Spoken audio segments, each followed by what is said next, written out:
or no?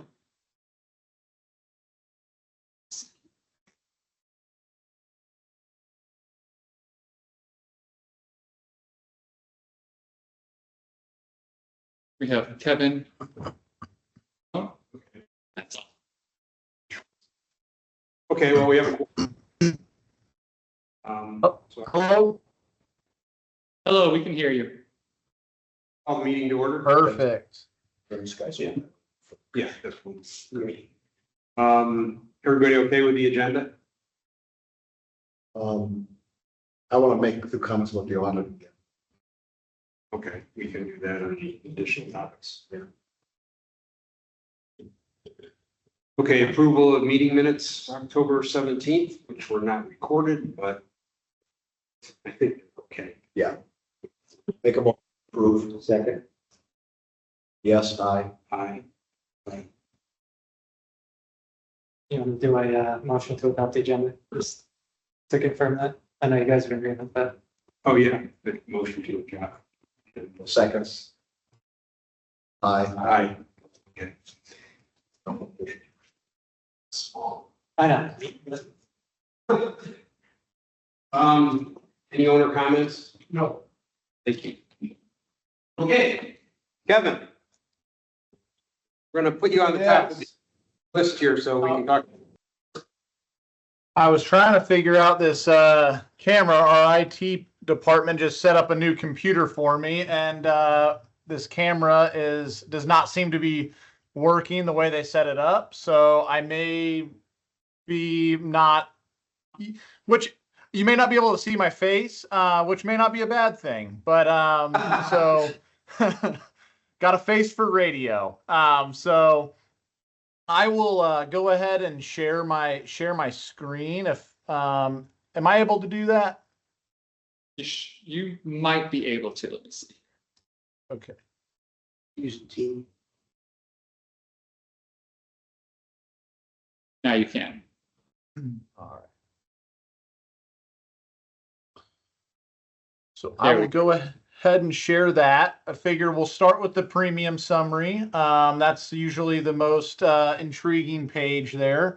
And so overall, the only item that we are waiting on potential improvement. We have another option out there for the umbrella policy. And the carrier that we have that pending is somebody that's very prominent in the HOA association space. And so they have been known to come in and decrease the premium on the umbrella front. It's PPP, and that is the carrier is Greenwich. And so they have been known to reduce umbrella premiums, but they usually come in closer to the end. So the great news is we're only seeing a 6% year-over-year increase. The better news is it can't get worse than that, but it can get better depending on what PPP Greenwich decides to do as far as their umbrella premium. So overall, the biggest part of your year-over-year increase is the general liability, auto, and liquor liability premium, which is understandable. That continues to be the biggest exposure for associations when we look at exposures or associations like yours, large scale associations with lots of common area space and a lot of homes. Anytime you have an association with over 1,000 homes, you are considered a large association. The overall liability in relation to large associations does increase just because of the sheer volume of people that you have as a potential for injuries. And so the premiums that make up the commercial package, that general liability, auto, and liquor liability are going to be your largest exposures, and the largest exposures for the state of Florida. And so that's because of the number of personal injury attorneys that we have here in the state of Florida. We enjoy more days of sunshine than most places in the country. We also enjoy more personal injury attorneys than most places in the country. You can't turn on the TV or drive down the road without seeing billboards or ads. And so that has continued to be a thorn in our side as far as increases year over year. When we look at the liability, because every trip and fall, I don't think that there's anything, any such thing as just clumsy people these days. I think every time there's a trip and fall, it's let me get on the phone with insert billboard attorney here, Morgan & Morgan, Dan Newland. We have two of the largest in the entire country here in Central Florida. So because of that, even though Celebration has had a pretty limited claims history, now you're not completely clean, but a very limited claims history over the course of the past really 6 years. It's been really moderate as far as claims or even notices to carriers. Hey, somebody tripped and fell or somebody got hurt in a fitness center. We need to let you know in case we get that attorney letter. All of that stuff has been pretty minimal in Celebration, which has helped you stay with the carrier that you're with now, Philadelphia. Their rates as far as per door rate is lower than any carrier that is out there on the market, as long as you keep your nose clean. And so that being said, and the longevity. So Celebration has been with Philadelphia for a number of years. So that longevity has afforded you the lower than average increases year over year, not just this year, but in past years. The other factor in there is you do have vehicles on your policy. The vehicle exposure in the state of Florida has continued to increase. As far as you hit me, now you owe me $1 million or more. Those claims and settlements have been increasing year over year. So having those two exposures within Celebration and on your policy, one, kudos to you guys because you've continued, although you have some of the largest exposures when we look at the liability and the size of your community, as well as the auto exposure, you've continued to do a great job on your claims and risk management, which is, again, afforded you to have a carrier like Philadelphia when so many others like yours, when you're over 1,000 homes, usually we see 5 or so claims a year from some, or just notices a lot of people are tripping and falling, that type of stuff. So really great job to you guys, which continues to keep you with Philadelphia on that front, which again keeps you out of that excess and surplus lines market, which is like your Lloyd's of London, which the per door rate, once you move over to a carrier like that, is usually threefold. So that continues to keep your premiums, while they have increased and they don't seem low, has continued to keep your premiums low in comparison to other associations and especially associations of your size. So that's your biggest driver of increase. As you will see, the property has decreased year over year. Some of that is the property market in the state of Florida. 2023, after some of the legislation reform that occurred in late 2022, 2023 was the first profitable year for a lot of property carriers in the state of Florida. And so with that, you are seeing, and then also Coastal Insurance Underwriters, which is the underwriting entity on the property, they did change carriers just earlier this year. And so with that, they've been able to negotiate better rates. So you aren't trading, okay, it's going from 84,000 to 75,000. What are we giving up? You're not giving up anything as far as the items are concerned. And you are not increasing any deductibles. You're still at the same $10,000 all other perils deductible, as well as the same 5% named storm deductible per item. So you are not increasing any of your exposures or decreasing your coverage. for that decrease. That is one, you've continued to stay claims free on the property front, and two, improvements in the market. We hope we continue to see that. I know we just had 3 storms hit the state of Florida this year, but a lot of that was flood damage. So we're hoping that going into next year, we continue to see improvements in the property market there. And then you have your multiple directors and officers policies, one for the joint committee, one for the residential owners, one for the neighborhood, and then you also have a separate for the community association. So you have 2 directors and officers policies there. You also have the 2 crime policies. You have one underneath your commercial property coverage, because they do package that. That's something that if we're going to provide you with property, you have to have some level of crime. It's a small sublimit there. Your main crime policy is still your standalone policy. And then you have your umbrella equipment breakdown. So that's your component parts, things like that. So mechanical system, AC systems, your electrical systems, everything like that is underneath that equipment breakdown. Should you have any malfunctions that are not normal wear and tear there.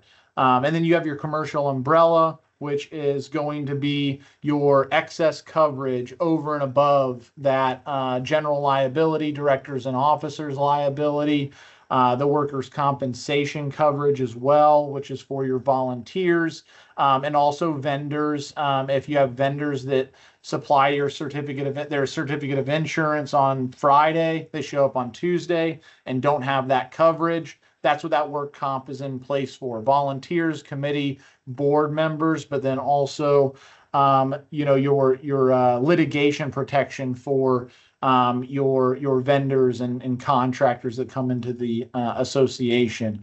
You also have your cyber liability coverage for the various associations. That's going to provide protection for any of the online services that you provide, resident portals, things like that. If any of that information is stolen or compromised, figuring out, one, is there a ransom and will that have to be paid? 2, if you have any bills or items that need to be reimbursed due to those cyber attacks, which are happening more and more around the state and around the country. Cyber criminals, the cyber crime is one of the increasing crimes in our country year over year. And so a lot of times what ends up happening is if you have a cyber attack where information is compromised, generally speaking, for every person that has their information compromised, it's between $100 and $200 just for notification expenses. With over 4,000 homeowners in the community, that could get expensive. Having that cyber protection has become more important than ever, not just from the response and assistance to get you back up and running, but then also the costs associated with it. So, and then you have your pollution coverage, which covers you for your various pools, especially ponds, things like that. If you have too little chemical, too much chemical causes somebody to become sick, ill, or injured, that pollution coverage kicks in to provide you coverage there, because that's something that's excluded from every general liability policy. So overall, that's a quick rundown of your policies. You will notice, as I mentioned, the liability policies are the reason for most of your increase. The property, you did get a decrease there. The other policies did stay relatively even year over year, with the exception of some of the one of the cyber policies. We were able to improve upon that premium on the CROA cyber policy. And so with that, we can go through it in more detail. I'm sure you've had a chance to look into it. I will open it up for questions before I go through anything, just so we can touch on and make sure. I know you have a lot of business to tend to in the meeting, so I want to make sure you have an opportunity to ask questions as well.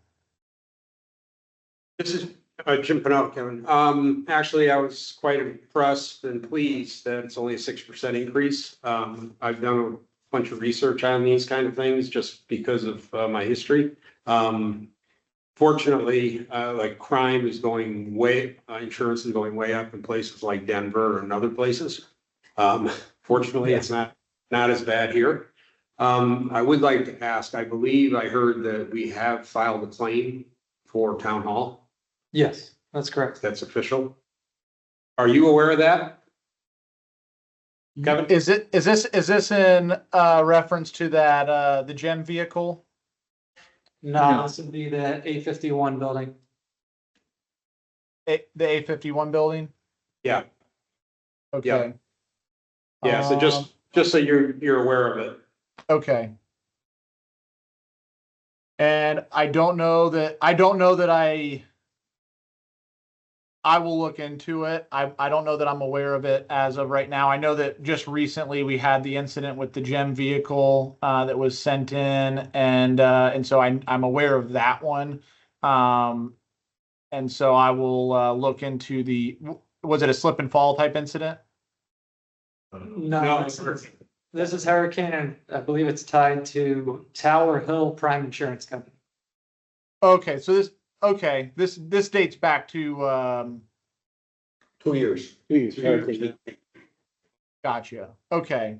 Yes, Yeah. I actually I do recollect that coming through. Okay. I just wanted to make sure you were aware of it. Yep.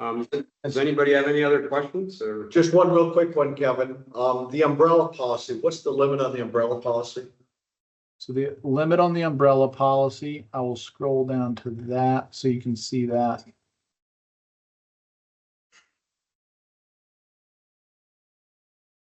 It's 5 million. So 5 million, and then it covers your general liability as well as your auto liability, covers both of those. And then it also covers your directors and officers liability, and then also your work comp employers liability. So those are the 4 policies underneath that umbrella, and it is at a $5 million limit. And so Philadelphia, they're still supplying your umbrella coverage. And so they have essentially grandfathered communities into their current umbrella policies. They're not looking to add umbrella policies. So you're grandfathered into that program now at 5 million. They will not increase it for you, but that's why I mentioned we do have that Greenwich program that is still pending. So we could potentially improve upon that umbrella, but we may also have increased limit options through them as well, with hopefully not a huge difference in premium if you wanted to look at that. And so I think there was a question during the year regarding the umbrella limit. 5 million is the most prevalent umbrella limit that we see in the community association world. Now I do, with a community of your size, it's not out of the question that we see 10 or 15 million. It's just one of those things where at what point does the premium go too far to make it unaffordable, or it's the age old, adage of you can't get blood from a turnip type of thing. If we have 15 million, they'll go after 15 million. If we have 10 million, they'll go after 10 million. If we got 5 million, they'll go after 5. So it's kind of that balance of, okay, what can we afford and what's reasonable. 5 million, I would say, is our most prevalent. I would say probably 60 to 70% of our communities have 5 million. Probably 10 to 15% have a number lower than 5 million. And then about 10 to 15% have, a number higher than that. But I would say probably about 70% have that $5 million limit. And that goes for communities of all size. I know a lot of like the developers, they've started to mandate that 5 million, especially if you have pools. Okay, that's good. That's good. That's all I wanted. All right. Thanks. One question for you, Kevin. I guess we bought a truck toward the end of this year.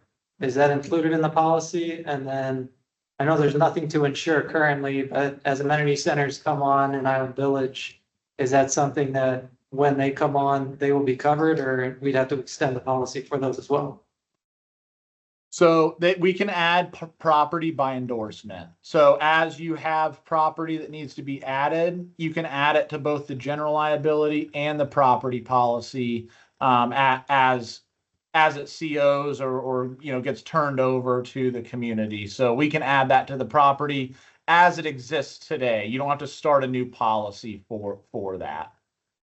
Okay, thank you. And then as far as the vehicle, it looks like the most recent is a 2024 Nissan Frontier. I can see if there's a more recent vehicle. That's the most recent. No, that's the one. Okay. So that Okay. is included. Well, Kevin, thank you very much for Thanks, Kevin. being here for us. Oh, Appreciate it. you are very welcome. I apologize that my camera's not working. But I appreciate you guys, appreciate the time, and let me know if there's any other questions. I will keep everybody updated once we receive the final determination on the alternative umbrella. But if you need anything else, you just let me know. We appreciate the partnership and the business. It's been a great partnership over the years. Thank you. Thank you. Thanks. Take Have a care. good night. Thank you. Okay, let's move on to the, Just one comment on the umbrella. I asked that question because he's looking at another company, and I thought the $27,000 number, for 5 million is an awful steep number. I know we have a broad base and everything, but I'll put it in perspective. I have a $5 million umbrella personally. That costs me about $1,800 a year.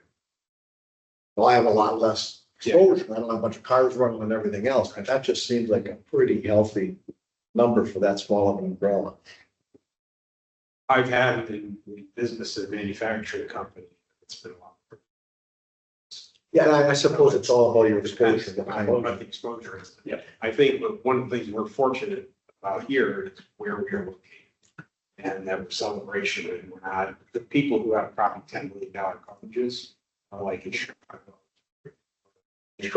Or places like that need that coverage. Well, let's watch when that Greenwich comes back and make sure, let's see if they come back with a better number. Yeah. That's fine. Moving on to the October financials, I just want to make a point. I looked today, it does appear that Mattamy has put in for the first 87 class. It does look like that, yes. Yes, the website, you can see all the lots for phase 2A section. So we start selling those in probably early February at this point. So that's good news. So the rest of them are supposed It's on to. track, right? That was the plan. Yeah, December, they're supposed to take the rest of them. rest of them, they said by the end. End of November, okay. Yeah. Because if they don't hit it before January 1, I think it is, Then they're going away. the entitlement fees, the impact fees go from 9,999 to 25,000. My guess is they've already, I don't, this, but my guess is they've already filed. Pens. Going through Osceola County. Yeah. So as soon as they get that, then that will be lots laid out for all of phase 2. So I thought that was good news. Yeah, definitely.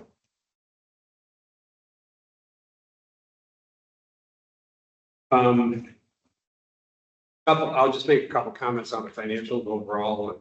It's pretty positive. Say, a little concerned in that there was a budget for $20,000 in the month for a Lakeside concert series, and we had 2,600 expense. That's because we're going to have another couple big invoices, or if there was just no events. Yeah, I guess my question on that was, did the hurricane kind of shut some things down where I saw some refunds on the expense side, but then income was way down as well. So Yeah. did that play a bigger part in this, or is that an outstanding expense that's waiting to be paid? Or is there an event later that they just moved it? They did delay the dueling pianos, but that wouldn't be that much money. I came up with No. these later. Yeah, shouldn't be too much. I mean, a lot of the financials did get done maybe a week to 10 days earlier than average scheduling, just so that way we could get these finished before Jen left. Yeah. So there could be a couple of those last billings that are going to, but usually even that being the case, they're gonna hit in the same month. How's it look on a year-to-date basis? I mean, you know, Or that specific line item? the line you're looking at that looks distorted for the period, what does it look like? It's down to the budget. So it's fine year-to-date. What, Holiday expenses? The expenses for that line item? Well, no, I think if it hasn't hit, it didn't hit in October. It was budgeted to hit 20,000. Okay. So waiting for that 20,000 And what does it look like year-to-date as opposed to just the period? for that line item. Yeah, So yeah, general events, we're down 18,000 on the expense side for the month. For the year, they're still down 36. Under, Lakeside concert events actually is 10,800 versus the budget of 26,750. So it's 16,000.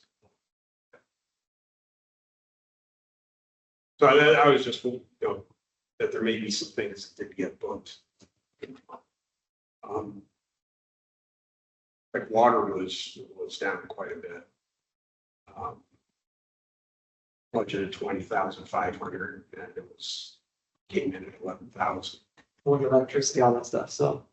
Again, with the hurricane and less events and everything, make it look like a better month than if it was business as Yeah. usual, then it doesn't look like such a good month. Oh, they've had problems with water bills. not this year, it's not this year. No, that's This year would have been good. This year's been less. Yeah, it's been 3 years bad, now it's been 1 year good. Yeah, but this statement was pretty much on budget the first time all year. So we keep conservative. maybe the hurricanes. That's the thing too with safety and security, that didn't look like it was even built this month, Right. so Yeah. is that There was- because there was of like zero. a timing issue or something else? That That's what. it looks like a $10,000 savings, but we're gonna see it double next month.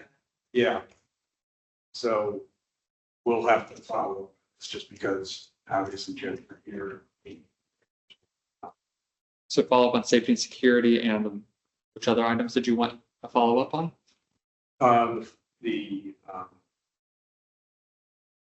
Lakeside Concert Series. Water expense. And a little concern was the town architect charged 4675 in the month. Could be 56,000 a year, or that kept going, and that's not what we have in our budget for next year. Yeah, I'll reach out to Eric and see if there was a lot of bigger projects that came through, Yeah. that I think is where we're seeing either full demos and rebuilds or some more extensive work being done that then they're going to the architect to opine on things. So Yeah. I can reach out to him and see if there was more in the pipeline that came through ARC that month. That was those bigger dollar amount projects for people in town. That's good. 'Cause yeah, I wouldn't expect that to be the normal occurrence, but if they did work through the backlog, that's where we might see a larger amount. Right. And then phone charges were 8,645 versus a budget of $777. That was the switch over from most of that being in CJC. So to now, when they did the audit. Okay, So we should be seeing a lower number in the CJC and a higher number in Crow, which was corrected in the 2025 budget.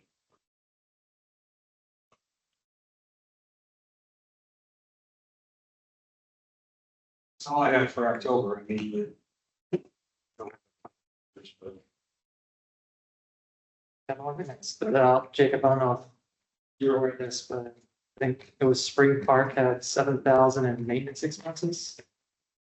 Do we know what that large piece was for specifically? It was Heritage, it was this building, issues with the HVAC and plumbing. Okay, so that was truly more heritage, not Right. parking playgrounds. Correct. Yeah. If, The area or something. mhm. Okay, and then.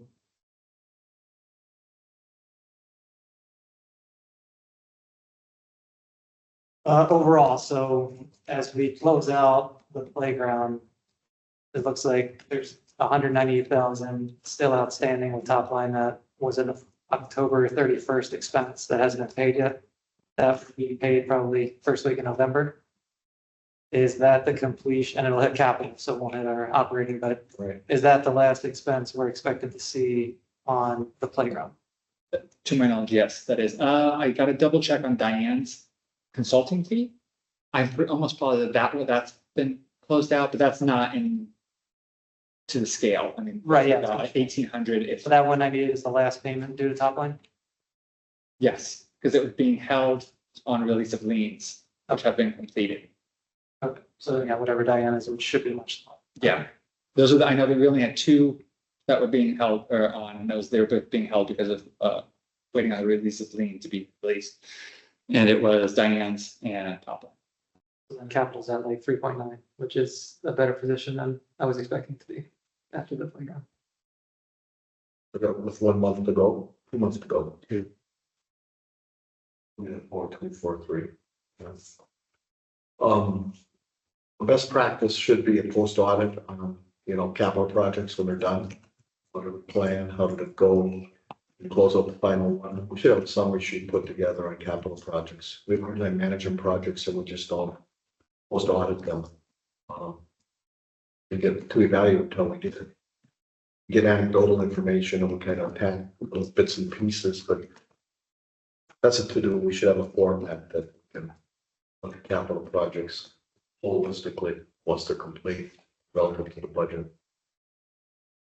That's why one of the main topics of master plan is project.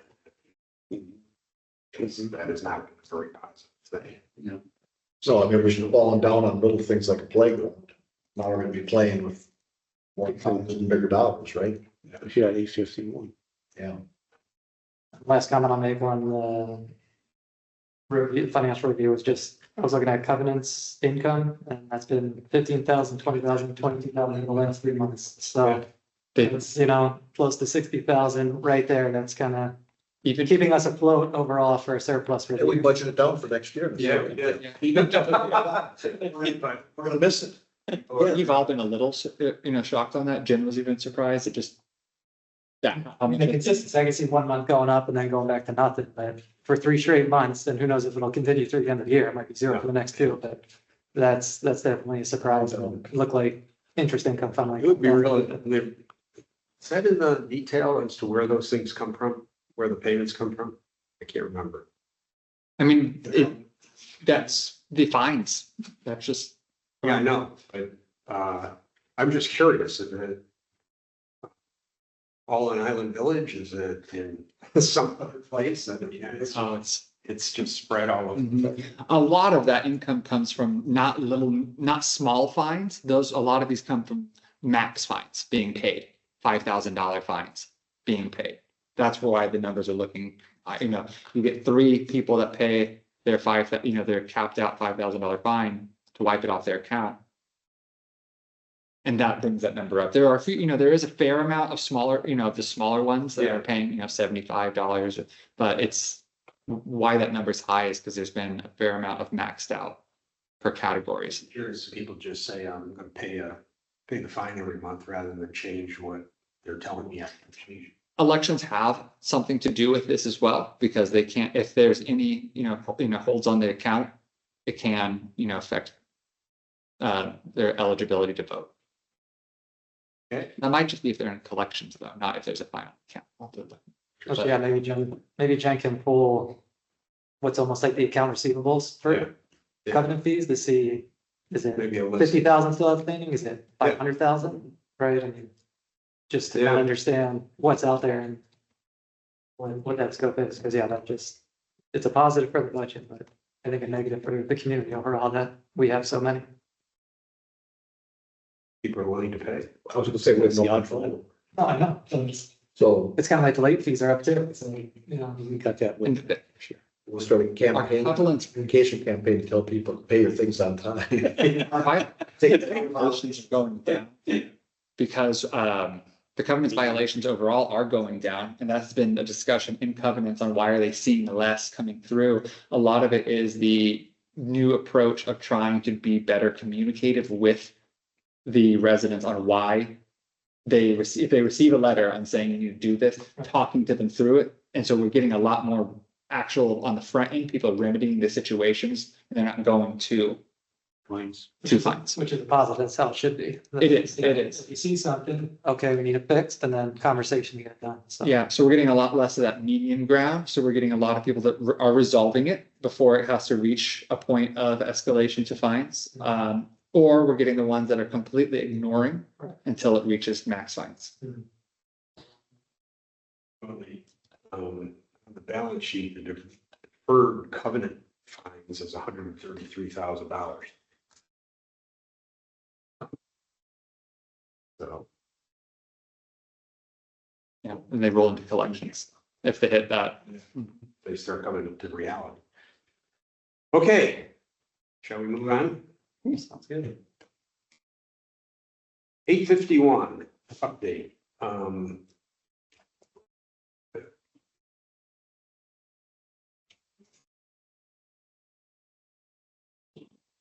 I know there was a call at last week. I haven't got any update. Yeah, there was with the MPEG meeting, and then they had the Collect. meeting after that the same week. Yeah. You didn't hear So- No, I haven't heard. The stakeholder meeting where we just have our design consultant on, we don't have the, like Jake, which is the principal or the president of Collect. That is tomorrow's meeting with the board. Is the discussion with Collect in room with board. To, in the, just the, and the ongoing bi-weekly stakeholder meeting. That is with the impact stakeholders from the 851 project being Mark, Alec. From there, Jared is liaison to it, he wasn't on the call, myself, our director of facilities, and Darren from Collect. What was discussed in that was just a little more scrubbing on interior schematics. And an update to Collect on the meeting from Impact the night before, that conversation was a pretty much, they were on gear to doing a repair at the point of the meeting. Moving forward on a repair instead of a rebuild, and that was what was communicated. I said, however, post the meeting and until now, we've received the election results, which has inevitably secured funding, higher levels of funding for the capital fund. So that could have an adjustment to what was discussed in Impact the night before. Yeah. So they're coming to the meeting tomorrow, knowing that it's more of a discussion, conversation. Well, You listened to very good points over this weekend. Yeah, I think that's very important because I listened to I was at the MPEG, as you know, meeting, and Joe tried to draw out how people felt. And there was no fact-based decision-making, there was no analytics. That's It was just people sat there and said, yeah, I think we should repair it and maybe do it in phases. They started talking about phases and things. So it was a pretty loosey-goosey process Yeah, I in think, terms of talking about it. That's why I put out what I did after that. I wanted to wait to see what the election did. Because there was just no fact base there at all for making a decision like this. And then I see Monday Matters comes out. That says basically Collect's coming, and the high level plan, will be meeting the high level plan, proposed plan to move forward on repairs and updates to the current building.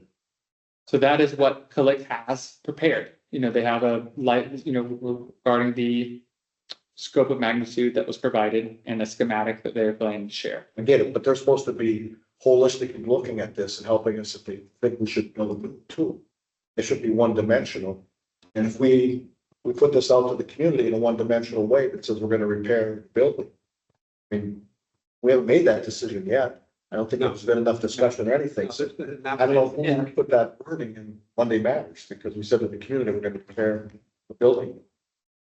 Yeah, I But think there's it's an all, I update. think it's all too soon with everything. Way too Like, soon. And I replayed the MPAC meeting, so I heard the discussion, and that's something where, yeah, I think they have some leans, but to your point, I don't think there's factually based Very, very little. one way or another at this point. I know the estimates are there, but I almost look at it as, These are very okay, ballpark. you're kind of going down, you're kind of leaning toward the repair, but what does a new build look like, and what does it get me, and how much does it cost? So that I can do an apples to apples comparison of, yeah, I can spend 3 million on a 1996 building, or I can spend 6 million on a state of the art new location. Well, they estimated between 5 and 6.4, but that's the exact same building. size. Right. Right? So just to give a little bit. The guys who are architects on the committee have been with Coit, they've gone through the building. So they do have some factual basis of what that building looks like, and it's going to be cheaper for this. So do they know the opinions of the community? No. I agree. But they have actually been on site and walked.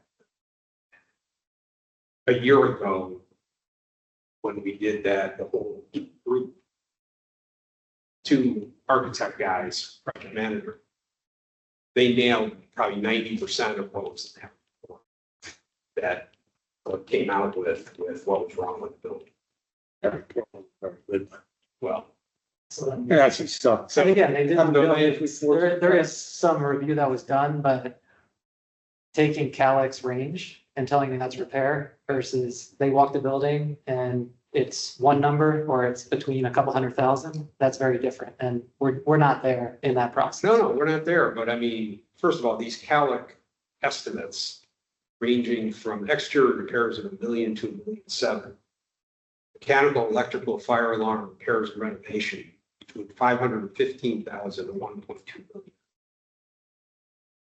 And interior renovations from 1.3 to 2.1. These are just, Why they're just throwing stuff on the wall. Yeah. At this point. I mean, these don't help us at all. I would agree. Until we get some more finalized numbers. Well, And if the finalized numbers are, say the repair is gonna cost as much as the building, sure, you're building. But I think we You gotta gotta have go a in. detailed plan of what you wanna do. In order to get good numbers. If you don't have a detailed plan, you're not gonna get good numbers. Well, the detailed plan is, what a lot of the discussion was in that bag was to do the exterior repairs and the mechanical, electrical, fire repairs and renovations and hold off on the interior. Till, Piecemeal. My Right. takeaway from their meeting was fix stuff fast and worry about the interior. And And spend as that's little as where possible. I don't think, Is it? I'm not sure that's the right decision for the community, and that's where there needs to be further discussion that. Yeah, we can go cheap and fix the property and keep it as is, but does that serve the community as a whole from what we're looking for? And again, I'm not trying to make it a huge community center and everything else, but for a civic building there, is repairing it, meeting that requirement for the community or not? but the interior, what was being discussed was for the desks, the cubes, things like that. I mean, Well, they were chasing the nickels and talking about a project, right? I mean, those things are minor, they're de minimis in a project like this. The other things, all the unknown things that'll happen in the remodel project, all the things that aren't in scope when you begin, all the change orders. I mean, we built a soccer field that started at $2.6 million and ended up at $4.7 million. And now it costs, and it's been more money put into it. And it costs us $300,000 a year to maintain. The reason we have this requirement of a capital project over $250,000 has to go to a public meeting, which we've not done very well lately, is because of that. Yeah. The finance committee at that time decided we need to have a full disclosure and a public airing of these things so they don't get pushed through. And it was one board, another board taken over, that got pushed through here, and then they made adjustments to it. They got the other thing out the backside. And I guess that's where tomorrow night I might have to speak up and say that that discussion is more of information and not true decision. Because again, you need the community presentation, everything else, that a repair cannot be approved by the board yet. And I don't think just throwing it, I don't think throwing it in a board meeting is appropriate for that scope and scale and project and pain point that it's been for the community, so. Well, yeah, and So there's finding, I mean, everybody knows we have to get much more better numbers as to what it would cost to repair or rebuild than what we've got so far. But Joe tried to do a poll of the guys. He said, what do y'all think? Should we repair it? Right? That was the Well, that's, question. yeah, but that's, what's wrong with that? I mean, Because you don't have numbers, you don't have, Well, yeah. numbers. Yeah, You don't, no, that's where people are taking positions early in the process. That's what And yeah, I would look at it as that's like getting a new associate and evaluating them on their performance after 1 week. It's too soon to make a decision. I fired people after 1 week. so bye. So that's where I Did they think, call you mister or? No. but that's where You know, I think maybe some people are moving a little faster than what it should be, and let's structure a more. nobody can, all committees can move as fast as they want. It's up to the board to make the final decision. Yeah, but the board character now is delegating decision-making to other people. They don't want to be responsible. Well, it gets to a point where. Just like the So- resale fee, they didn't want to stand up and support the resale fee as a public. if I may, so we have, this is where I want to say, let me start in the time, so we're kind of all together. This is what has been approved by, or to be the scope of work so far. It's a 3-task project. Task 1 was the completion of the condition report. The condition report was then passed to the board. And then that was said, we need an order of magnitude. So that went back to Calic. It was not in this scope of work to provide a detailed order of magnitude, something that could be provided at an additional change order. But with that said, they decided to do they agreed to give a rough order of magnitude at no additional. That was what was provided. That was what went to the board. And then the board said, let's give this order of magnitude to impact to decide if we want to continue on the continued scope of work or scope of services, which is phase task 2, architectural planning, and 3, schematic design, all related to current building. So these phases were red flagged in the sense of, are we sure we want to continue down a full expenditures of completing these phases with Calic? If we overall if there was a higher consensus in the community that a rebuild is what we wanted to do. So with that order of magnitude showing those very, very rough numbers, which I agree that they are, that was then passed to impact. Which is when I asked impact that same question, which is what is the look of the direction we want to head? Do we want to look at repairing current building, rebuild, or rebuild new scope? Because those are different items to be considered. Rebuilding, like you said, it can be at that 6 million or it can be at a 9 million if we want to increase the square footage or add another floor, which are things that should be considered if we are considering a rebuild option. That's where we are right now. It looks like, I mean, as you said, they said, go ahead and continue with the plan. Right. Tomorrow, so nothing else has been done besides now tomorrow is going back and explaining what I just recapped here. Which I guess- Discussions back to the board level after it being shot to impact that they did not, and We still don't, So you're going forward with this plan without having a decision which way you're going? no, but all this is doing is having them do more work. On the repair. And on On coming. this track, we gotta run all tracks. And this is gonna be a calibration, I think, of the one track. Yeah. But then the rebuild track's gotta be running at the same time. It's not time to make a decision. Joe should have said, what do you think we wanna do? Why before something? Yeah. Premature. What's the Yeah. board's, why before the decision? that should be the discussion. That should be the. Right, I guess where I'm at is, I don't think, if we look at the 3 options, right, it's either repair as is, rebuild as is, build something entirely new. I think repair trumps rebuild new as the same way. So I think option 2 is out. So I think you're really looking at repair or build something new, which I think has 2 stories at a minimum. the bookends. With that, I think in the middle is, Repairs a new bigger. So I think that's the two paths we have going forward. Right. As far as, And it doesn't make sense just to rebuild the same thing over again. I agree 100%, because what, if you're gonna rebuild, then you can look at some of the other things that the original PAC put together. And now you wouldn't have to do those because you can do it in that one building. And it would be cheaper than. yeah, that building over at Lakeside that they're gonna do for senior citizens and teens or whatever on that piece of ground. Yeah. Which is a crazy place to put a building in the first place. We take down a bunch of trees and everything. But- That goes inside this building. We have a whole lot more insight now with the capital assessment change, which probably can help guide these options. I mean, well, it doesn't. I mean, yes, there is more funding, but even then, there's still the discussion of, are you going on a cheaper repair or are you going on a more expensive new build? That was always the question, regardless of how capital assessment played out, or, you know, there might have been a special assessment or HOA increases, something else that would came down. So I get you saying that, and it does give us more flexibility, certainly, but I don't think that's a deciding point in going. It's not- The probability of that track was gonna be pretty dead ended. I mean, people didn't wanna, look how the vote came out. People don't wanna pay another 30% of the people don't wanna pay any more money for any amenities, so trying to do something to finance that, if we wouldn't have got that, I think would be tough. That track would increase. We need to look at the lowest, not the lowest, but you know, if you're looking at 4, 6 or I don't know 9. if they agree, but I just don't think we. I don't know. Yeah, no, We couldn't get them to almost not approve something that did affect them at all. It only affected buyers coming into the community. Now you're gonna say to them, we're gonna do a special assessment on you.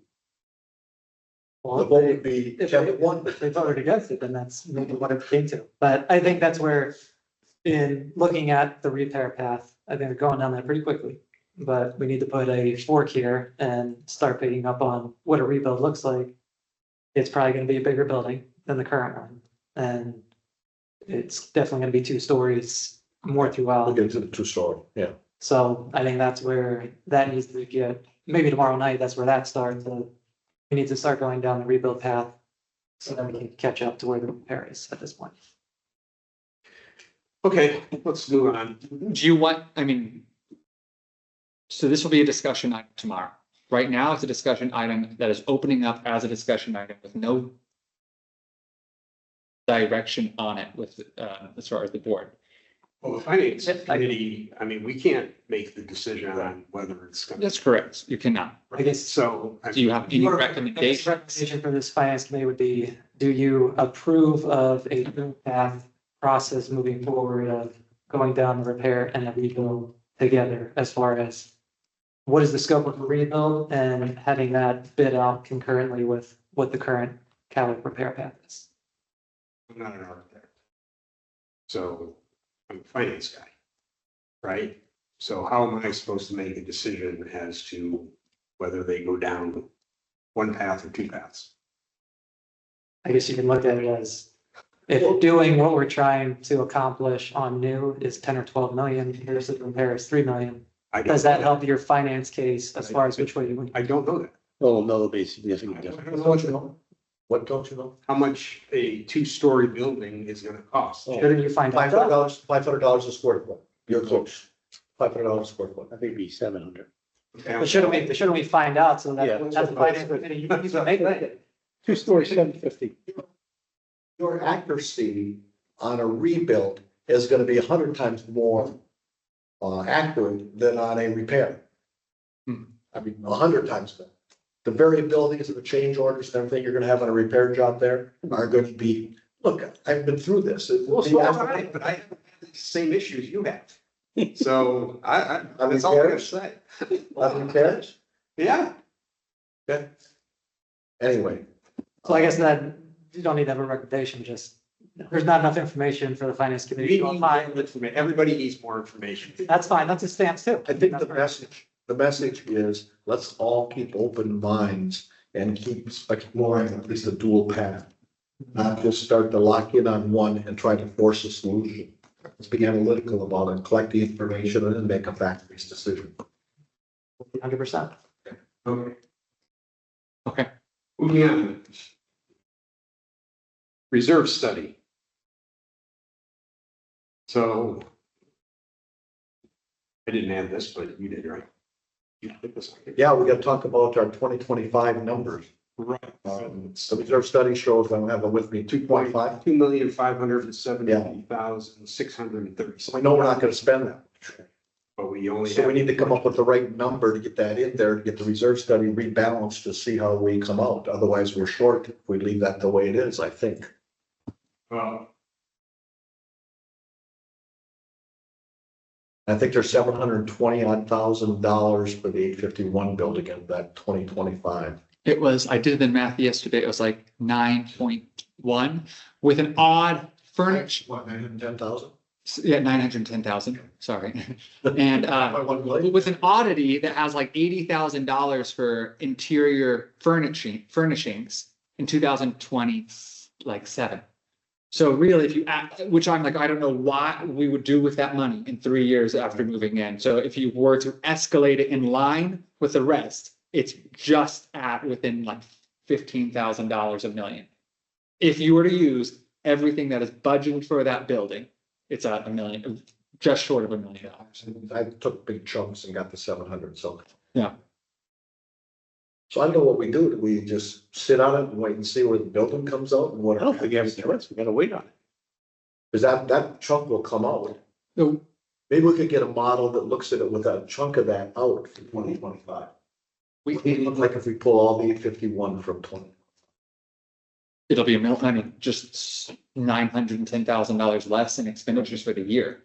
Yeah, we can do that. We can't ask much from reserve advisors anymore as this project's been closed out as far as the providing of the funds or providing of the Study. I think, study. I think it's fine leaving that 1 million there, because we know over the next so many years, town hall is gonna need to be done. Don't know which route it's gonna go, but it's definitely gonna be over 1 million, so it's not gonna be a number less than that. So you keep it in for now, and then if need be, you can push it to next year or not, then you can Okay. make some adjustments there. Push it down the road, just saying. Right. I'm a little sensitive to that because everything that's going on with the condos and the inspections and the reserve studies and all that, and you don't want to get caught up in a controversy because there's plenty of those going on. So our reserves funding, I don't want to be short and have somebody come back to us and say, and we have to go in and put 2 million in or something. But I don't know how that would happen. I do feel better about like the other little oddities that were audited during this new study. Landscape repair being a major item. And as far as just other ongoing maintenance, we listed out concerns to the reserve advisors as well as previous budgets on overages. And they have adapted that into the newer study. So I mean, as far as my use, looking at the expenditures and being able to utilize it correctly, I think the numbers are spot on. Or not, I'm not concerned on any shortages on those lines. I mean, I guess the other thing would be, we're gonna be spending more than 2 million in 851, regardless of option you take, so do we need to fund $1 million in there to make that a $2 million number? Well, that's why we kind of earmarked that 2.5 in the capital fund. Mhm, So we could swing that over to reserve if we got to go there with it or just take it right to a project cost mhm. very easily. We've got. 'Cause I mean, that's the thing where we're at. If we just use that 2.5 number, Oh, we have 1 million in replacement. We're saying 2.5 is to replace, then we're 1.5 million short in replacement right now. But we have capital to offset that. So Are we 1.5 short in replacement? I'm saying if we do 2.5 million for Oh. what 851 is, where they're only saying it's $1 million. Yeah, but we got the 2.5. Right. Yeah. So that's where, do we just leave it as is for right now? Yeah. And What are we short right now, Jacob, on the reserves fund? as far as how we're funding, Yeah, are we short? What, we are, I mean, the decision for the 2025 budget had us at a recommendation of a large increase. So this year, where is it there? $1.4 million. We got $1 million going in? 1.08, so about like 350 short. That's kind of minor then, isn't it? But then next year's got $1.4 million again, right? $1.4 million. Okay, so that's pretty. It hasn't continued, yeah, it's a continual Contribution contribution. to capital fund if we need to pretty easily. Yeah, there's a number of things in this 25 that I question. The town hall is 930,000 in total. And it was the stacking chairs. There's $88,000 in 2028 to buy new stacking chairs, which I would not buy in 2028 if we're doing anything. It would come out of the building project. or it would be escalated in alignment.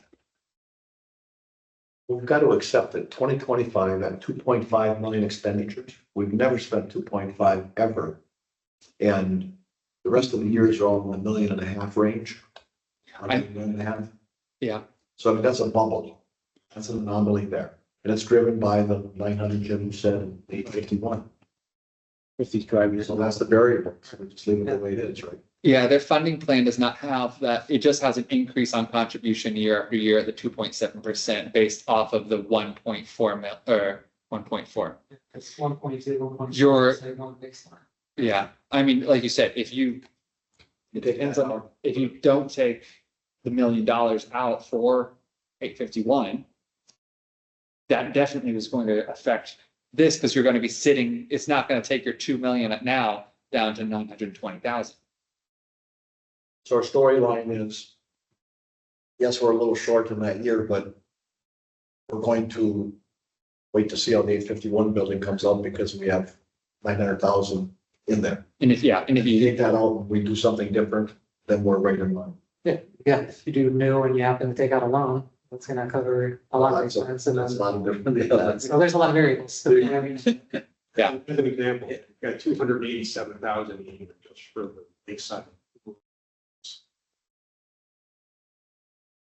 I mean, and. We just did the bathroom there, didn't we? There's been, well, there's been work. that's, I mean, the pool house, that's considered the Jones room, the kitchen, and the stick room as well, which is in roof, but I mean, that might have its own line, actually. But it's not gonna be your, Finish replacement tile repairs. It's another building that should be torn down and rebuilt. Make it more functional. what is that? I think 100. We did pull some of those numbers, but that was from 2024, I want to say. I mean, we're pulling a total between that project and these pool restrooms.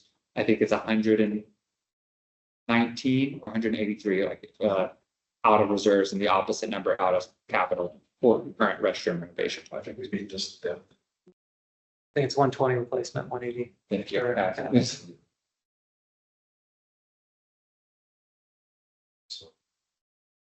gonna live with it. Live or die.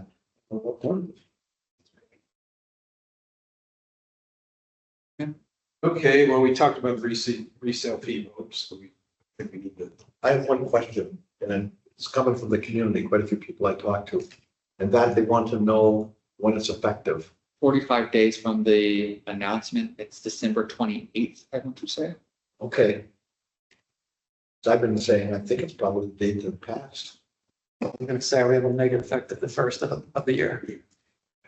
I think that's appropriate. Last I heard, and this was sent to Lauren while she is out, that she's checking with legal on that. Like, that should be, that, I mean, where I'm standing now, it sounds like that was the answer, or Yeah, does it need to come just to the board? getting fact checked.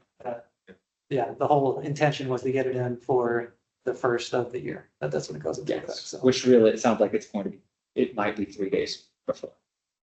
Right, which again, is that something where we would need to void that additional fee or charge the lower one? How do we handle that?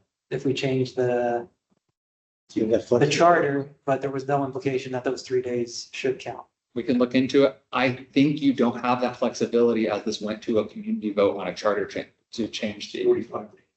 Yeah, I want to say that when the election results come out, that 45 days is not something that can be. And we just have to communicate it very well that the 28th is the day, so That's for, have your closing before then if you want the lower fee. Well, Yeah. the contract, closing, I would say it's the contract. It's not gonna contract. Contracting. But closing is a functional thing, but we need to clarify that, but I think it's gonna be, so I told someone in talk, I said, I'm sure it'll be the contract date. We should verify. any contract after 45 days would have to have that fee. But you know, if you put your house in a trust, But we should, you don't have to pay the fee. we'll probably have to issue something, I think, Jacob, to explain again what the actual timing is and then some of the exceptions again, Gary here. You wrote those out for us. Yeah, so, and that whole communication, so people have it. That, I don't know why people are so concerned, but the one person that's selling a house or this one lady, I think it was the sister who was selling a house, they're all fired up about it. They're asking all these questions. So it's a very minority number of people, obviously, but for the real estate agents gotta have it too. Yeah, we've only seen in resident services and escalates, what I've heard as well has been, I had discussions with that one resident multiple times before the results even went out. And that's been communicated to the board on those discussions. And then we've had a few realtors reach out just to find out the date. But it hasn't been outside of just a few realtors in the one, we really haven't had people coming to town hall with these questions. I do think, I agree, we do need to communicate it. Communicate it and confirm whether it's contract date or closing date. Yeah. So we can ensure that goes I'll out. put the exceptions in the communication too. I think that's like a publication of Monday Matters or something. It just says, as a result of the vote, blah, blah, blah, results will work. Things are exceptions. So everybody sees it in one place at one time, then we can always direct them to that. Otherwise, you get everybody asking the same question over. I think it's an AI bot on the website, then. Right there. By the way, two realtors in Island voted in favor. It's good. They're the only two I know. You talk to them, huh? That's the only two that talk. Frankly, I thought it was gonna fail probably. I was prepared for it to fail. And then to come that close, 11 votes. Yeah. Over something that doesn't affect anybody that voted. Somebody should be in transition, but that has absolutely no effect on anybody that voted. Perhaps people didn't understand it. But if I you did think- not understand. I think that's where the closeness was due to, there were other parts within that charter document that people wanted to question, change, or didn't agree with. For instance, like where it says it can be used for operating. I know that was a sticking point with a lot of people, which is more of a catch-all on the back end. There's no intention that it's ever going to be used for paying for landscaping or compensation, telephones or anything. It's for capital improvements. But in the event there's a shortfall because the project goes over, you have the ability to pull those funds. And I think some people are stuck on that. Some of the other language, the exceptions that people didn't understand. It was, let's just say, I'm glad it passed. You know, So am I. I mean, it was way closer than it needed to be, but keep everybody's dues down. My greatest disappointment was that the board did not stand up and recommend a yes vote. They just. we did it visually in that meeting, the board directors meeting. We went around the table. How many people heard that? Yeah. How well was that communicated in the community? All right, well, then it was. 12 people? 12 people? Or 1,900 votes, guys? But everybody knew the finance committee. Yes. Yeah, people were coming to me like crazy every place I went. Real estate people, other people. Then Katie worked hard on social media. Yes. Trying to answer questions and straight people out. She sent notes to Jim and I on multiple occasions saying, Yeah, here's what I'm hearing. What do you got any ideas on this? Why is it this way? How can I answer this question? So Katie worked. If it wasn't for her working, it probably maybe would have passed. Yeah. I'm sure she persuaded. She reached out to me a number of times asking questions or how to answer or what is factually correct and everything. So, yeah, she Really definitely well, assisted there. Leadership. There was one guy on Facebook that was really degrading. I can't remember his name, but she responded to a couple. Coldwell Banker guy. I don't know if he was, I don't know. Yeah, there's a Coldwell Banker guy that's pretty negative. And then we had Smithy was trying to persuade that guy. I get it secondhand from people that are on there. Smithy and him were going at it. Smithy wanted it to be 12%. Happened. He wanted to get an endowment. Get away. Nobody paid me. All mortgages paid off in town, right? You know, that we would have to pay dues. That was the strategy. We would have to pay dues. Remember, he presented. that. Yeah. 11.5% to go. Okay. Okay, what was your additional topic? Oh, audit. I just want to comment on the audit. Yes. You guys saw it. I sent out a quick note. I think I went to everybody. This firm, the last time they did it, they didn't follow our format and give us our account distributions, in terms of operating capital, replacement and capital. So they got that right this time, but last time they commingled all the funds, so we had to tell them to change the format. This time, the thing in the back, somehow they got a consolidated statement that includes the cafe from Artisan Park. They think that's a statement that has relevance. We have nothing to do with the cafe. Yeah. So that supplemental information is bogus. That's in. And then their statement of cash flows, it's on page 6. They do a decent job of laying it out, but then the numbers don't add across. And they're moving the investments down into fixed assets. So you look at our capital, our fund balances, they're very, very low. Because they're putting them below the line into fixed assets as opposed to a current asset. And then they've got a $5 million number in the reserve fund. Never had a $5 million reserve fund. That's the reserves of all the other services they're putting in. Service areas. They broke it into all the service areas. That's in service areas? Yeah, so there's the 2 million number for Crow, and there's 100,000 here, 400,000. I didn't see that detail. Was that in here? Yeah, that was in there, so that's. I didn't catch that. There was That's enough what I in feel, the, I'm like, what, that's a huge for number. the service areas, there's enough to run that up to 5 million. A lot of roofs to redo, Okay. roofing and painting projects. Right. So that's where 338, Academy Row, 841, North Village, 374, Roseville, 400, South Village, 700. Some small ones into that, so, They're yeah, very, are big numbers, and those are balances. balances as of, yeah. Yeah. December 1st. Okay, So that's how that was grouped. that explains that, I get that at 5 million. But the numbers don't add across. I mean, got all negative numbers on the line. Crazy. So I guess, does the finance committee want to put together the recommendation of all kinds of revisions I for think, them to then resubmit back to us, or does Jeff Yeah. want it, or? I think Jem should lead it. And I think in the future, Jem should lose it before she ever distributes it to us and catches the glaring errors to begin with. Alright, so then Jacob, no need to bring this tomorrow for Don and me to sign. I think- Send it back to Jen. She needs to work with the auditor to clean it up. Once it's cleaned up, it goes back to finance. Finance will review it, and then we will sign it on the board at I that think you point. should tell the board tomorrow to disregard Yeah, what they got, just say disregard, who's what you've done. That was a draft. yeah, draft and complete report and plenty of corrections. Your note on the investments, I'm sorry, I just wrote investments, but I want to provide contact. They've got the T-bills and everything moved down into fixed assets. So then they're part of cash and cash equivalents. Then the numbers don't match up to what our financial statements look like when we say cash and cash equivalents. And on our balance sheet, they're in cash, they're in current assets, not in fixed assets. Thank you.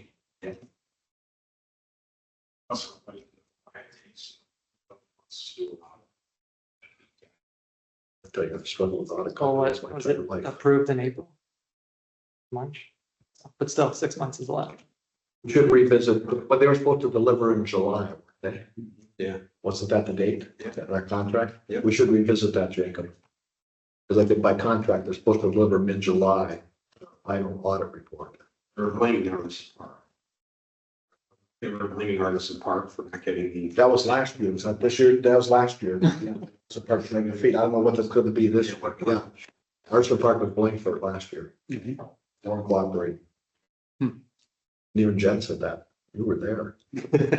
There.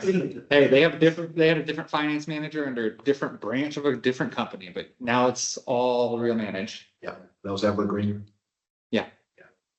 And then So they Artisan were, said when they just switched completely over to real managed, they kept a different account as well, so based on the request by their committee.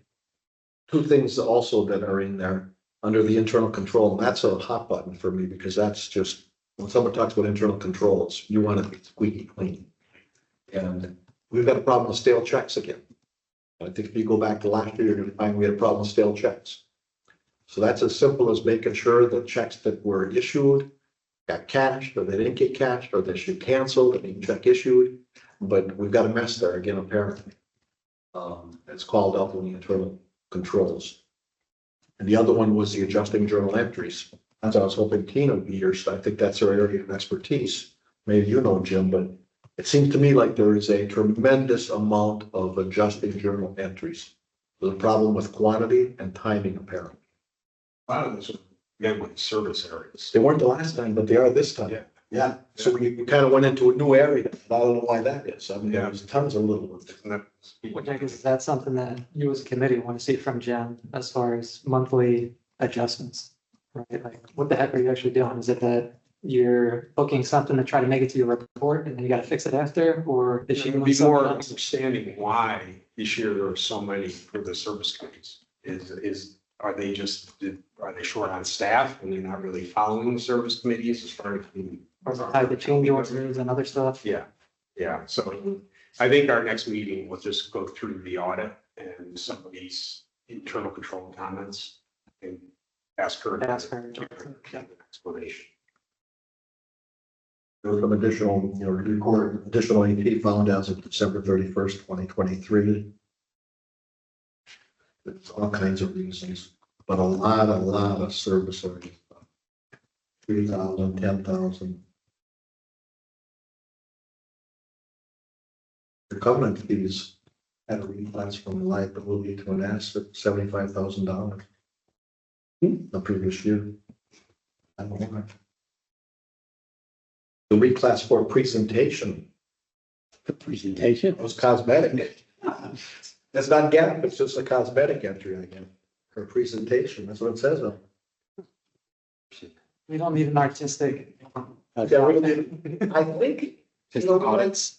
we maybe get gentlemen going a little bit. I think we get some pretty junior people working on our account. For them to come with that format that didn't even match ours last time. And now to slip our T-bills down into fixed assets and everything else. From the auditing. That's the same company did it last year too. I don't think we, Same audit company, I believe. the same audit company, yeah, absolutely. I don't know who. That was her first year last year. Yeah. Yeah, that was her first year. So I kind of gave them a pass because of the format, but they had our balance sheets and everything and they saw it. And then they go and commingle everything. I was like, huh? Which I guess looking forward, should we be rotating auditors every 2 years or something? Not using the same one that people don't get too comfortable.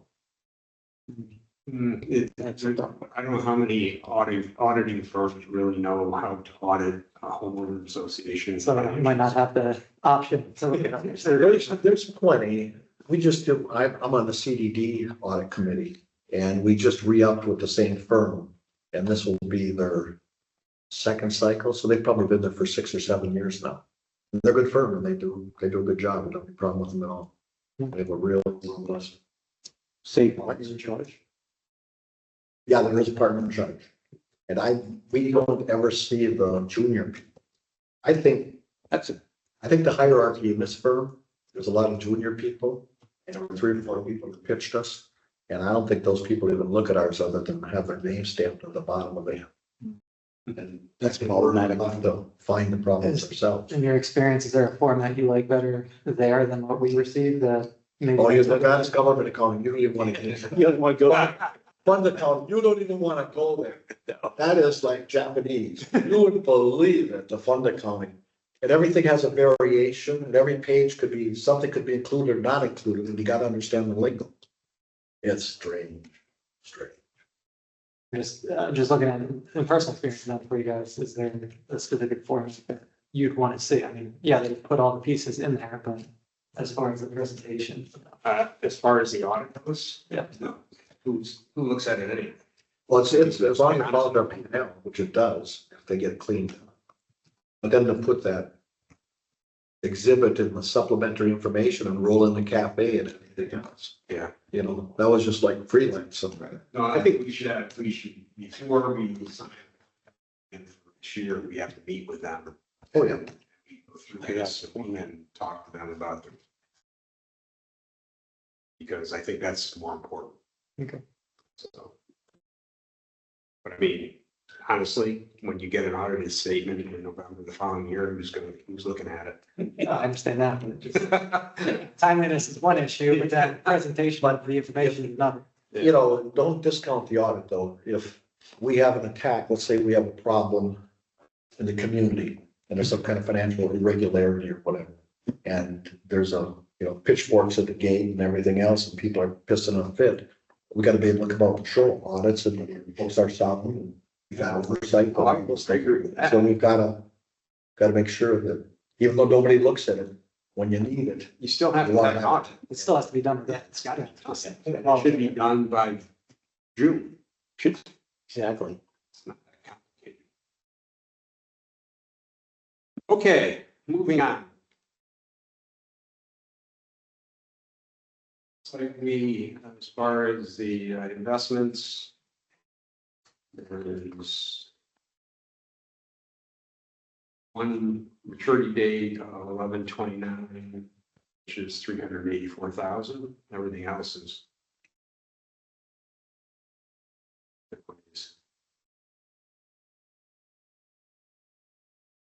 No, the finance committee does have that flexibility from 6 to 24 months. That was approved at the workshop. Yeah. So you guys have some to work with. Yeah. As this interest rate environment changes. They'll have to buy a note rather than a T-bill to get to the 24 months. Want to move on? Nobody knows right now with, watch about 2 hours of prediction to what the Fed's gonna do. Nobody seems to know. But we know it's gonna continue in a downward trend.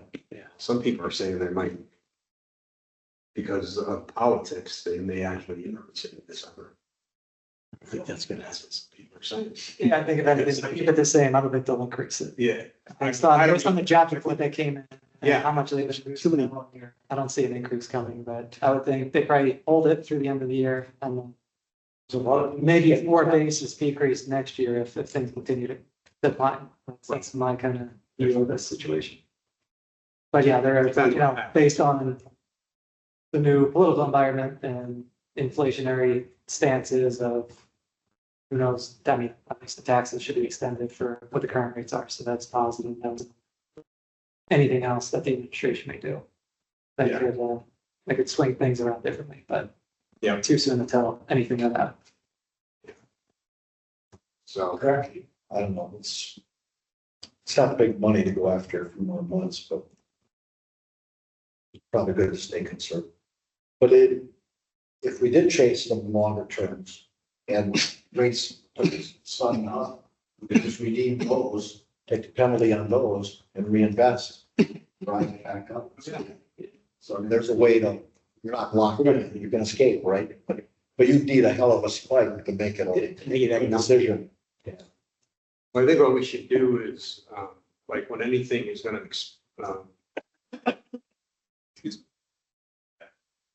it sends us the different dates. Yeah, get a quote sheet of 6, 12, 18, 24. Yes. then we Look at make that. a decision. So this one at the end, it's 300,000. It's our based on. She's coming back on the 25th, I think the note said. I think so. So she could get a note out on the 26th. What the rates are, just called truest to get the rates for T-bills and notes, not for annuities.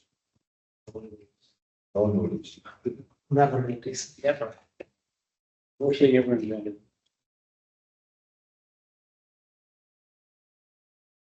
It's expiring in the 29th, you said, Jim? Maybe some thousand. I'll get that done. What? Thursday. Thursday.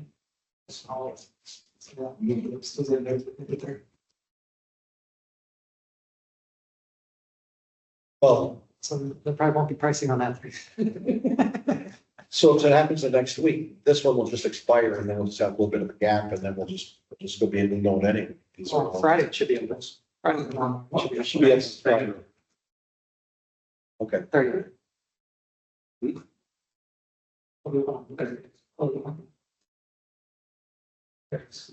No, He's going back to the 25th. November. She's got 28th. Thanksgiving, right? This was the end of the month. 29th. 29th is the last business day of the month. She should be able to do that same day. Yes, but she should be able to get the rates. Yeah, you got 26, you should be able Yeah, she comes back. She should have plenty of lead time for it. to, 28th Thanksgiving. Jacob, one other thing for, Jen, a little bit sarcastic, but this meeting on the agenda is being held on Thursday, October 17th. It's the agenda I have. The agenda, you're okay. Okay. That date has been, just personal observation, that date has been wrong, not 50% of the time, but Yes. a good number of times. So it's the last meeting. Well, that happens to be the date of the last meeting, You don't update that. an auto entry or something like that, I don't know. But just attention to detail, I mean, it's just,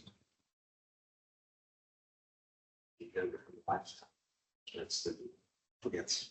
don't start on that shit. Excuses. I have a note. Thank you.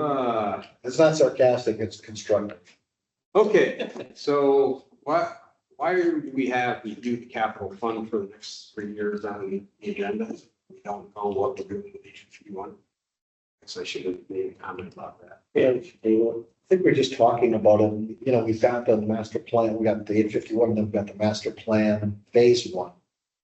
That's the capital projects we're looking at. But that's the only other We don't- thing on the splash pads, Yes, flashlight is part of, phase one, phase one. yeah, courts and parks. Yeah, I mean, my personal view, I know master plan advisory would put forward their 3 recommendations of the multi-purpose boards, the splash pads and Park enhancements. park enhancements and stuff, but I think town hall is gonna take priority and get pushed up, and other things are gonna get pushed back and deleted. So as that's a evolving plan for master plan as far as what they had and based on the information, I think that's gonna change where, in my view, multi-purpose courts are totally off. That's not even something that is to be considered at this moment. I think splash pad is kind of the next thing because Lakeside needs it, so that's It's an, one item that's the there. RFP's already been. And RFP's out. But then, again, 851 takes precedence right now, and how much do we spend on that to then adjust what the rest of the plans are gonna look like? Yeah, well, no, that's, I mean, it's never in stone, but multi use courts, there's a lot of pickleball people excited, so. And again, with the whole civic corridor, I think there needs to be a couple more conversations with CCD, that area.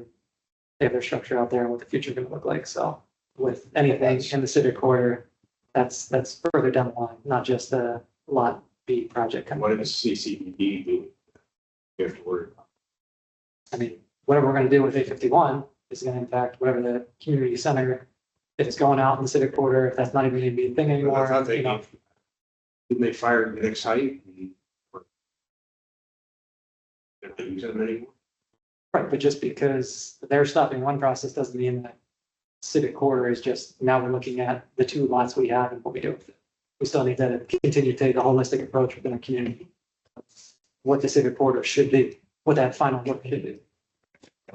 Yeah, your discussion is if they do change the, do it, and it change the scope of town hall, that can change the scope of the master plan. That- I don't think it's gonna have a material effect I because think so. if you build 2 stories there, we need more meeting space now. So that civic center that they're talking about potentially with all the recreation and whatever else called a YMCA. That's That's the community center, right? Because they're saying town hall, Civic civic center. okay, wrong terminology, what's community center? That's 851 is not gonna change that. It's a meeting space, you Well, could have some additional activity here, but that's a whole different. yeah, I guess I'm looking at more holistically of what the civic corridor should look like, future state. Not just, I'm gonna work on lot B, and then we still have lot D, and then you still have CCD buildings, which I don't think should be out there. So that's the area where, yeah, you can work with multipurpose courts and put it on lot B, but is that the correct solution for what the civic corridor should look like in its entirety? Well, everybody has said that lot B is the place to put it because that's an orphan lot in the middle there, and then you've got that whole lot D that runs the full length of it. Right. That's how it ended up there. And then if you do partner with CCDD to do a community center out there, then is lot B becoming a parking lot, not a multipurpose store? Because it's gonna be built on lot C, which is there is a lot. Yeah, it's all there. It's a long walk down. That is Okay. okay. We have master plan. 7:00. Is there any update on the RFPs for the splash pad?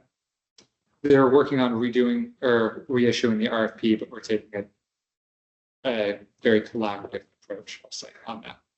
So really nothing. No. About that. There's nothing to discuss that's still in the RFP processing. Processes. Okay, comments? Nope. That's good. All right, make a motion to adjourn the meeting. Second. All in favor? Aye. What time is it, Frank? I see you checking your watch. 7:01. Right on time, Jake. Pretty darn close.